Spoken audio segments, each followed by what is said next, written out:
Hello বন্ধুরা, কেমন আছেন? আশা করি সবাই ভালো আছেন। বন্ধুরা, দিদিকে বলো ধাঁচে সরাসরি সায়নী জিতেই এলাকাবাসীর জন্য হেল্পলাইন চালুর ভাবনা এবার সাংসদের। বন্ধুরা, জয়ের পরেও জনসংযোগ যাদবপুরের কাছের মানুষ হয়ে উঠতে খামতি রাখছেন না সায়নী ঘোষ। বঙ্গ তৃণমূল সভানেত্রী থেকে সাংসদ জার্নিটা অনেকটাই দীর্ঘ আর পরিশ্রম সাধ্য। দিনরাত এক করে সেই পরিশ্রমের ফসল ঘরে তুলেছেন যাদবপুর লোকসভা কেন্দ্রের নবনির্বাচিত সাংসদ সায়নী ঘোষ। এই কেন্দ্রে 2.5 লক্ষের বেশি ভোটে তিনি জিতেছেন, আর জিতেই নিজের কাজের ব্লু প্রিন্ট ছকে নিয়েছেন। নিবিড় জনসংযোগের লক্ষ্যে দিদিকে বলো ধাঁচে চালু হতে সরাসরি সায়নী। এই হেল্পলাইনের মাধ্যমে সরাসরি মানুষের কথা শুনবেন সায়নী। রয়েছে আরও একগুচ্ছ পরিকল্পনা। 4 জুন মঙ্গলবার প্রকাশিত হয়েছে লোকসভা নির্বাচনের ফলাফল।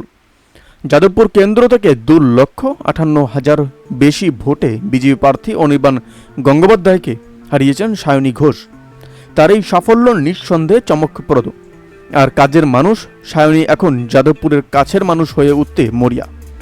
শনিবার বারুইপুরের বিধায়ক তথা স্পিকার বিমান বন্দ্যোপাধ্যায়ের সঙ্গে দলীয় কার্যালয়ে যান সায়নী। সেখানে সাংবাদিকদের মুখোমুখি হয়ে বলেন, বারুইপুরের কর্মী সমর্থকেরা সকলে নিজেদের ভোট ভেবে কাজ করেছেন, আর এজন্যই আমরা এখান থেকে খুব ভালো লিড পেয়েছি। মানুষ দুহাত ভরে আশীর্বাদ করেছেন, তাদের কাছে আছি, পাশে আছি।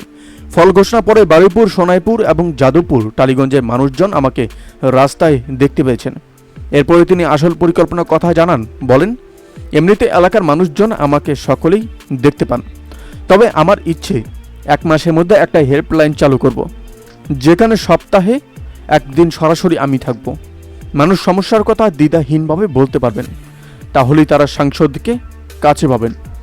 উল্লেখ্য, 21-এর বিধানসভা নির্বাচনে রাজ্যের মুখ্যমন্ত্রী মমতা বন্দ্যোপাধ্যায় চালু করেছিলেন দিদিকে বলো প্রকল্প, যেখানে সরকারের দেওয়া হেল্পলাইন নম্বরে ফোন করে সরাসরি সাধারণ মানুষ অভিযোগ সমস্যার কথা জানাতে পারতেন।